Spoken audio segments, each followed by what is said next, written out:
ఏమా రోజు నేను నీళ్లు పెట్టడం నువ్వు ఖాళీ చేసి వెళ్ళటం నీకు ఏదో ఆట అయిపోయిందే. నీ ఇంట్లో నీళ్లు లేవా లేక నీకు ఇల్లే లేదా? పోమా.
కోటేశ్వరరావు గారు ఉన్నారా?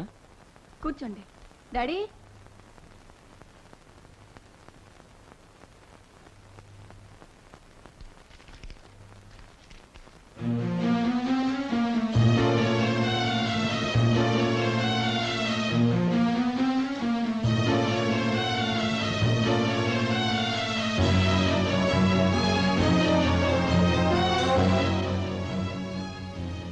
నేను అచ్చేసి అంటించిన పోస్ట్ కంటే మీ పోస్ట్ చాలా పెద్దదని నాకు ఆలస్యంగా అర్థమైంది. నన్ను క్షమించండి సార్. ఓ కన్న తండ్రిగా మిమ్మల్ని చేతులు జోడించి ప్రార్థిస్తున్నాను. నా కొడుకును కాస్త బతికినవ్వండి. నేను క్షమాపణ కోరిన తర్వాత కూడా మీరు కోపగించడం సంస్కారం కాదు సార్.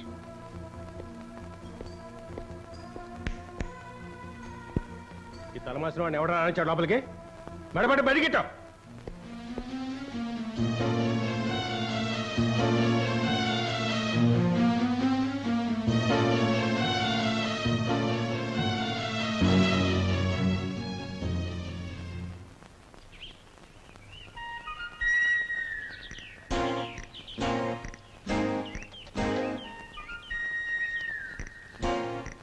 బాధపడుకురా, నేనే నీకు మంచి ఉద్యోగం ఇస్తా. నాన్న? అవునరా, జీతం రోజుకు 10 రూపాయలు. ఏ ఉద్యోగం నాన్న? ఆ కోటేశ్వరరావుకి ఒక అందమైన కూతురుంది. ఆ పిల్లను ప్రేమించి మన ఇంటికి లాక్కురా. నాన్న చెప్పింది చేయరా, మిగతాది నేను చూసుకుంటా. ఏమిట్రా మళ్ళీ నన్ను చూసి చూచూ చూచు అని పిలుస్తున్నావా?